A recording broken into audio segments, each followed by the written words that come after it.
क्या आपने कभी सोचा है कि कुछ लोग अपनी पूरी जिंदगी सिर्फ एक सपने के लिए जीते हैं? नेताजी सुभाष चंद्र बोस ऐसा ही नाम है जो भारत की आजादी की लड़ाई में साहस और बलिदान का प्रतीक बन गया। 23 जनवरी 1897 को कटक, उड़ीसा में जन्मे सुभाष बचपन से ही असाधारण बुद्धिमत्ता और अदम्य साहस के लिए जाने जाते थे। कोलकाता के प्रेसिडेंसी कॉलेज में पढ़ाई करते समय उनका स्वभाव हमेशा देशभक्ति से भरा रहा।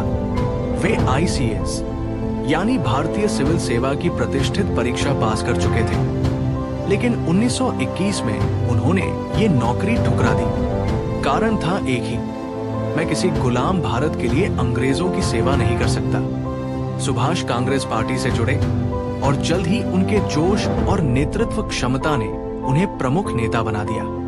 लेकिन जब उन्हें लगा कि केवल अहिंसा और वार्ता से आजादी पाना मुश्किल है, उन्होंने अपना रास्ता बदल लिया।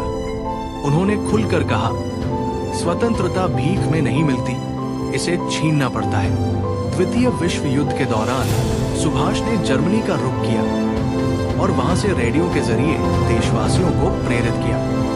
उन्होंने जापान के सहयोग से 1942 में आजाद हिंद फौज, इंडियन नेशनल आर्मी की स्थापना की। ये सेना सिर्फ सैनिकों की नहीं, बल्कि देश के हर नागरिक की आशा थी।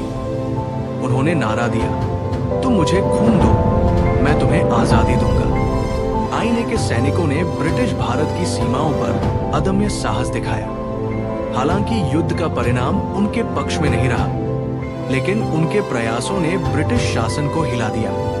सुभाष का रहस्यमयी अंत आज भी चर्चा का विषय है। 18 अगस्त 1945 को ताइवान में एक विमान दुर्घटना में उनकी मृत्यु की खबर आई, लेकिन कई लोग मानते हैं कि वे जीवित रहे। नेताजी की कहानी हमें ये सिखाती है कि आजादी की कीमत सिर्फ त्याग नहीं, बल्कि साहस और संघर्ष भी है। उन्होंने दिखाया कि अगर दिल में जुनून हो तो दुनिया की सबसे बड़ी ताकतों को भी चुनौती दी जा सकती है। आज भी जब हम उनका नाम लेते हैं, हमारे भीतर एक नई ऊर्जा, एक नया जोश भर जाता है, क्योंकि नेताजी सिर्फ इतिहास नहीं, वे प्रेरणा है।